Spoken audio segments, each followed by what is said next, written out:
Welcome back to 3 News at 4 with Christy Paul. I'm Jay Crawford in for Matt Rascone. At least 40 people are dead after a string of severe storms moved across the South, Midwest, and the plains. Yeah, they're talking about dozens of tornadoes, hail, and flooding rains just pounded at least a dozen states. The deadliest of the storms hitting Missouri. That's where Jay Gray is tonight. He has the very latest for us. Jay, what does it look like there? Christy, Jay, yeah, the damage is just overwhelming. It is really a mess here, and especially in communities like this. The wind just too strong, ripping trees from the ground, really cutting a path through these woods. And then when you look at the homes here, they are just shattered. And so many families now having to deal with this type of situation and try and figure out exactly what can come next.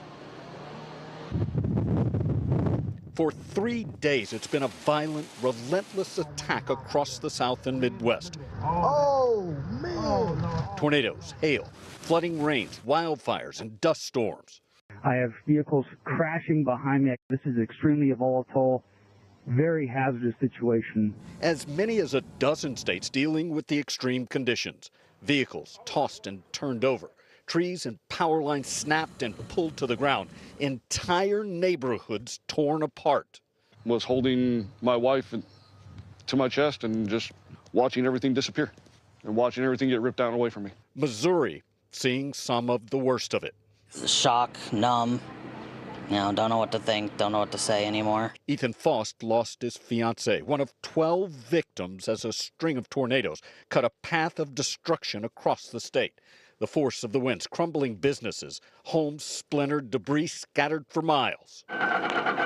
For tens of thousands now, cleanup has started across the strike zone. Families looking for anything they can salvage from what little is left of their homes. Crews clearing away the rubble. Where we're at right now is continuing to clear roadways and power lines so that we can access all of these affected houses. The beginning of a recovery that, in some of the hardest hit areas, will take years. Yeah, I think a lot of people realizing that at this point the devastation stretches for miles. And Christy, this same system, though not nearly as powerful, is continuing to cause some problems as it pushes across the Northeast. My goodness. I'm glad you're okay and the crew is okay there, and just hoping that these people can get the relief they need, because that can also be problematic, obviously. Yeah. Jay, thank you. Take good care.